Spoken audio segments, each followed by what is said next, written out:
നമ്മുടെ പാരൻസിൻ്റെ പ്രാർത്ഥനയാണല്ലോ നമ്മുടെ ശക്തി. അവർക്കെന്തെങ്കിലും സംഭവിക്കുക എന്ന് പറയുന്നത് ഓർക്കാനേ വയ്യ.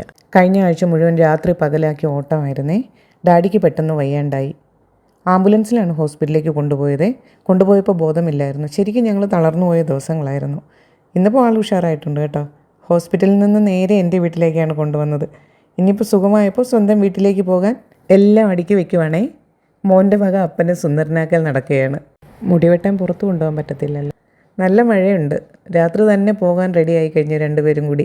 ഡാഡി ICUലായിരുന്ന സമയത്തെ ഞങ്ങൾക്ക് വേണ്ടി പ്രാർത്ഥിച്ച ഒത്തിരി പേരുണ്ട്. ആശ്വാസവാക്കുകൾ പറഞ്ഞ് സമാധാനിപ്പിച്ചവരുണ്ട്. എല്ലാവരും ഞങ്ങൾ ഈ അവസരത്തിൽ നന്ദിയോടെ ഓർക്കുകയാണ്.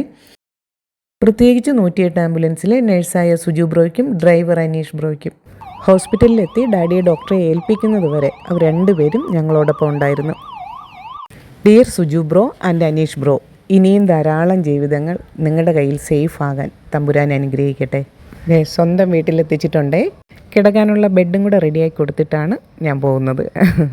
ഒരിക്കൽ കൂടി എല്ലാവർക്കും നന്ദി പറഞ്ഞുകൊണ്ട് നിർത്തുവാണേ. ഇനി മറ്റൊരു വീഡിയോയുമായി വീണ്ടും കാണാം.